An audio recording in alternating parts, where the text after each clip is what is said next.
أعوذ بالله من الشيطان الرجيم. بسم الله الرحمن الرحيم.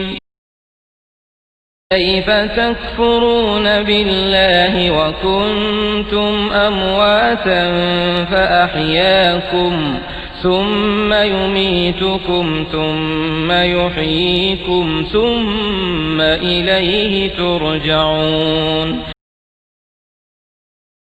كل نفس ذائقة الموت ونبلوكم بالشر والخير فتنة وإلينا ترجعون. ولقد خلقنا الإنسان من سلالة من طين ثم جعلناه نطفة في قرار مكين ثم خلقنا النطفة علقة فخلقنا العلقة مضغة فخلقنا المضغة عظاما فكسونا العظام لحما ثم أنشأناه خلقا آخر فتبارك الله أحسن الخالقين. ثم إنكم بعد ذلك لميتون ثم إنكم يوم القيامة تبعثون.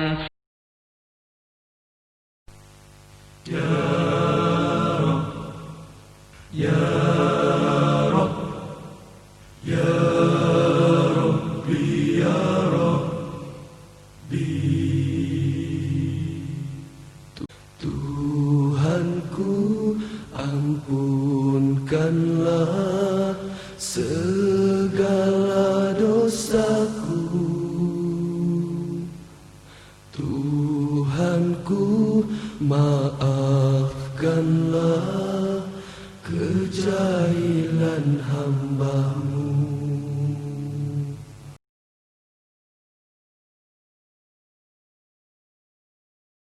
Innal hamdalillah nahmaduhu wa nasta'inuhu wa nastaghfiruhu wa natubu ilaih wa na'udzu billahi min syururi anfusina wa min sayyiati a'malina. May yahdihillahu fala mudilla lahu wa may yudlil falan tajida lahu waliyyan mursyida.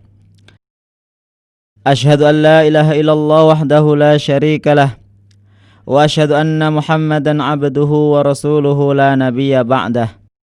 Qala Allah Ta'ala fi kitabihil karim.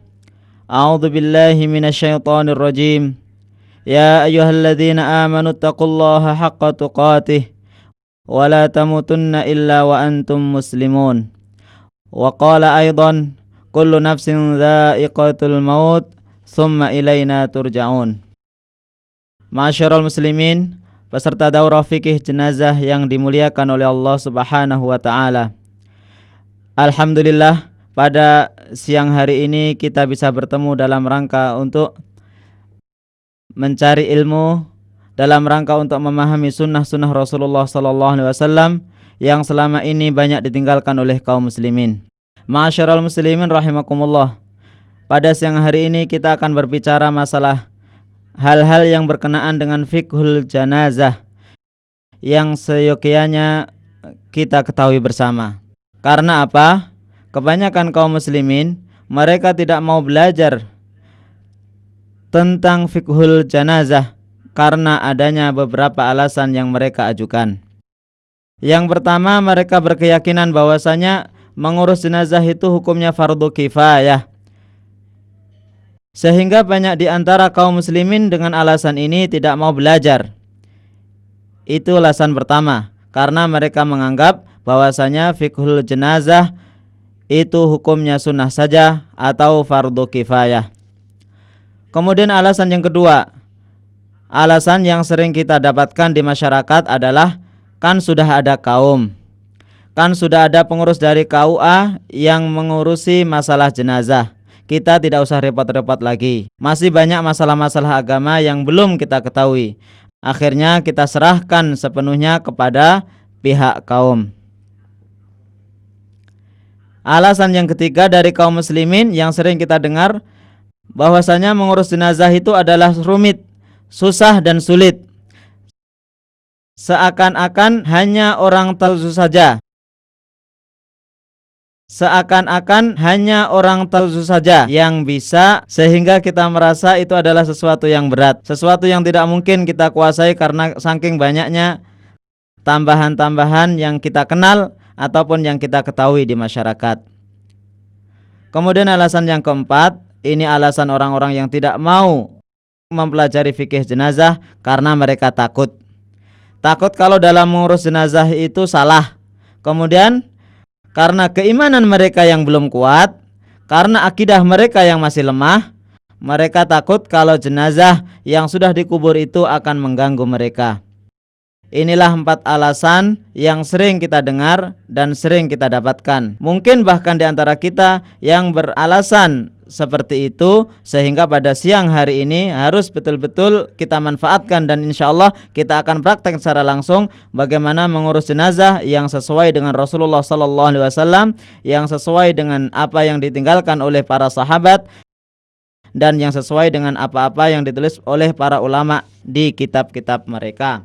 Perlu diketahui bahwasanya mengurus jenazah adalah mudah dan sudah dicontohkan oleh Rasulullah, diikuti para sahabat dan dibukukan oleh para ulama.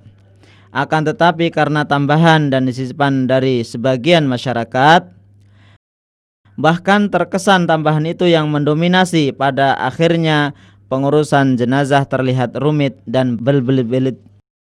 Beberapa tambahan dalam mengurus jenazah ada yang bisa diterima. Akan tetapi kebanyakan tambahan-tambahan itu sudah dicampuri dengan kebiasaan dari Hindu, Buddha, aliran kepercayaan, adat istiadat dan lain sebagainya, yang bahkan menjurus kepada bid'ah, khurafat dan penyekutuan kepada Allah Subhanahu wa taala. Hal ini perlu menjadi perhatian bagi setiap muslim. Seharusnya setiap dari mereka bisa mengurus jenazah orang lain, karena orang yang berhak mengurus jenazah adalah kerabat dekatnya. Jika orang tua kita meninggal, alangkah sedihnya mereka jika kita tidak bisa berbakti untuk yang terakhir kalinya di saat mereka masih terlihat jasad sebelum mereka dikebumikan. Semoga dengan daurah ini kita bisa melihat dan mengetahui secara detail bagaimana mengurus jenazah yang benar dan sesuai dengan syariat Islam. Peserta daurah yang dimuliakan Allah, kita yakin bahwasanya setiap manusia itu akan meninggal dunia. Sebagai orang Islam, kita hendaknya setiap saat selalu siap untuk menyambut kematian itu dengan beberapa hal. Dan yang paling penting adalah hendaknya kita selalu mengimani Allah Subhanahu wa taala dengan mengamalkan segala macam konsekuensinya. Maka kita hendaknya menjaga keutuhan salat 5 waktu dengan berjamaah di masjid, serta menjaga salat rawatib dan salat sunat lainnya. Allahu Akbar. Sami'allahu liman hamidah. Kemudian hendaknya kita juga membaca kitab Allah, mentadaburi dan mengamalkannya. Kemudian berusaha menghidupkan sunnah-sunnah Rasulullah dalam kehidupan sehari-hari. Selanjutnya kita selalu bermajelis dan bergaul dengan orang-orang yang saleh, meminta nasihat mereka dan sering menghadiri pengajian-pengajian mereka. Dan hendaknya kita mengingatkan hati kita terhadap kematian dengan berziarah kubur, bertakziah kepada orang-orang yang sudah meninggal dan membaca Al-Quran. Apabila seseorang telah merasakan suatu penyakit sehingga dirasa kematian telah dekat dengannya, maka orang tersebut haruslah segera melaksanakan kewajiban-kewajibannya. Antara lain, pertama, memberi wasiat kepada yang masih hidup, memberitahu hutang piutangnya, kewajiban ibadah yang belum diselesaikan, dan lain-lainnya. Yang kedua, berbaik sangka kepada Allah. Rasulullah SAW bersabda, janganlah salah seorang di antara kamu wafat kecuali dalam berbaik sangka kepada Allah. Yang ketiga, memadukan rasa takut dan pengharapan, yaitu takut akan siksaan Allah dan mengharap rahmatnya. Rasulullah SAW bersabda, tidaklah terkumpul dua hal, takut dan pengharapan di dalam hati seorang hamba di saat-saat seperti ini, kecuali Allah pasti mengabulkan apa yang diharapkan dan menyelamatkan dari yang ditakutinya. Kemudian boleh berdoa untuk diwafatkan di tempat yang mulia, yaitu Mekah atau Madinah. Selanjutnya, memperbanyak berdoa, membaca Al-Quran, dan berzikir kepada Allah Subhanahu wa ta'ala. Nah, ketika sudah sekarat, hendaknya meminta diambilkan air dalam bejana, lalu ia mencelupkan kedua tangannya ke air dan mengusapkannya pada wajah sambil berdoa, Allahumma a'inni ala ghamaratil maut wa sakaratil maut, atau Allahumma gfirli warhamni walhiqni birrafiqil a'la. Kewajiban orang yang menyaksikan sakaratul maut, pertama, mengingatkannya agar tetap berbaik sangka kepada Allah. Yang kedua, menasihatinya untuk selalu tabah, sabar, serta rela dengan takdir Allah. Yang ketiga, menuntunnya dengan penuh kesabaran untuk mengucapkan kalimat tauhid la ilaha illallah. Kemudian mendoakannya dengan doa yang baik-baik saja. Rasulullah SAW bersabda, jika kamu menjenguk saudaramu yang sedang sakit atau yang berada di ambang kematian, maka ucapkanlah kata-kata yang baik, sebab malaikat akan mengaminkan apa yang kamu ucapkan. Kemudian kita hadapkan mayat ke kiblat dengan miring ke kanan atau lambung ke kanan di bawah. Kemudian selanjutnya, kita tidak mengapa membaca surat Ar-Ra'd atau surat Yasin di sampingnya. Bila seseorang menghadapi suatu kematian, maka akan nampak padanya tanda-tanda sebagai berikut. Matanya terbelalak dan pandangannya hampa. Hidungnya mengempis. Rahang bawahnya melemah seiring dengan melemahnya seluruh anggota tubuh. Kemudian denyut jantungnya berhenti.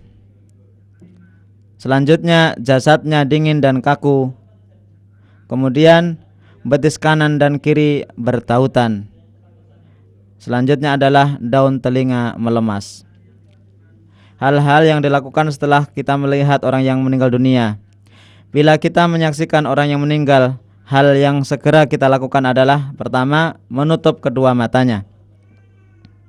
Kemudian mengatupkan mulutnya sambil berdoa, Allahumma gfir lahu warfa' darajatahu fil mahdiyin wakhlufhu fi aqabihi fil ghabirin waghfir lana walahu ya rabbal alamin wafsah lahu fi qabrihi wa nawwir lahu fihi. Kemudian menyedekapkan kedua tangannya di bawah dada. Selanjutnya melemaskan persendiannya beberapa saat setelah ia meninggal jika diperlukan. Kemudian menutup jasadnya sebelum dimulai penyelenggaraan jenazah dan melepas kainnya.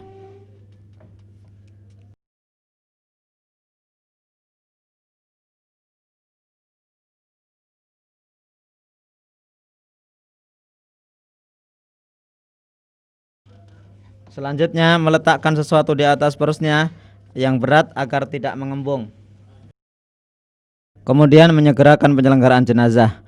Rasulullah SAW bersabda, segerakanlah penyelenggaraan jenazah. Jika ia seorang yang soleh, maka itu adalah kebaikan yang kamu persembahkan kepadanya. Apabila ia seorang yang jahat, maka itu adalah sebuah keburukan yang segera kamu letakkan dari pundakmu. Kemudian menyegerakan penelusan hutang-hutangnya. Rasulullah bersabda, jiwa seseorang tergadai dengan hutang-hutangnya hingga terlunasi. Kemudian mendoakannya dengan doa-doa yang baik-baik seperti Allahumma gfirli walahu wa aqibni minhu uqban hasanah. Kemudian yang ditinggal hendaknya berdoa, inna lillahi wa inna ilaihi raji'un, Allahumma ajirni fi musibati wa akhluf li khairan minha.